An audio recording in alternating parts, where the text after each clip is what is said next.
24 notes. So familiar to the ear. It's just not another tune. It's something that is uniquely American. Melodic, yet solemn in their simplicity.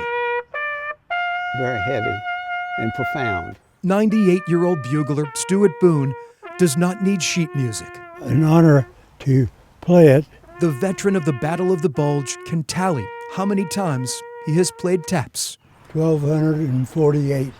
On this day, the musician honors fellow soldiers who have gone before him at Richmond National Cemetery. It brings tears to most people's eyes to hear it. The call that echoes from coast to coast at military funerals and installations daily was composed just a few miles from where Mr. Boone now plays. Berkeley Plantation in Charles City County is dripping with history. It was the site of the first Thanksgiving and home to our 9th president, William Henry Harrison. A lot of people don't realize that this is the spot. The sprawling landmark sitting along the James River is also the birthplace of taps. The tune itself has become our national song of remembrance.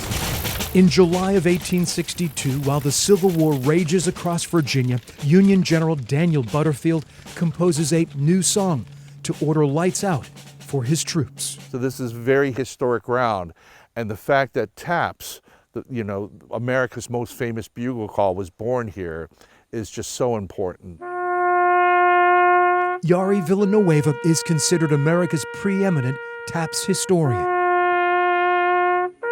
The bugler from Maryland says the new tune grips the 140,000 soldiers camped at Berkeley and beyond. And I'm sure that they all were looking at each other wondering what that was. The United States Air Force Band veteran has performed taps tens of thousands of times at Arlington National Cemetery and military ceremonies. It has been a bugle call that's been with me all my life. More than a century and a half later, the song is woven into the American fabric. It's recognizable within the first 3 notes. You can sound it anywhere around the world, and people will know what that piece is. Taps was born out of this incredibly awful struggle. Malcolm Jameson, who owns Berkeley, says taps touches his soul. It was a haunting melody. As a teen, Malcolm's grandfather John served as a drummer boy in the Union Army and listened to taps performed right here at the very beginning. I've heard it hundreds, thousands of times. Every time I hear it, it gives me goosebumps. It affects me.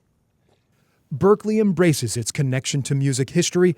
A marker installed 53 years ago commemorates the moment. It mimics life, where it will start off slowly and then reach a high point and then come back down. On display, the instrument reportedly owned by Oliver Norton Wilcox, the soldier who first sounded the song. It's an emotional call because it's performed under the most trying circumstances. Civil War reenactor Jari Villanueva returns to Berkeley often with bugle in hand. It is such a poignant piece of music. It is that song that is the nation's farewell to those who've served.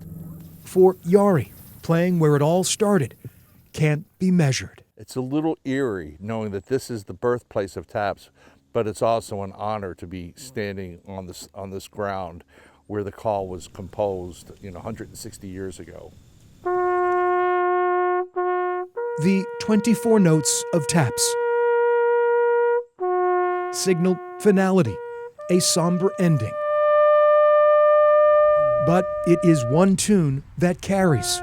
I try to make it as flawless as possible. Enduring over the centuries. I just do my best trying to reach that ultimate goal. Passed down from generation to generation.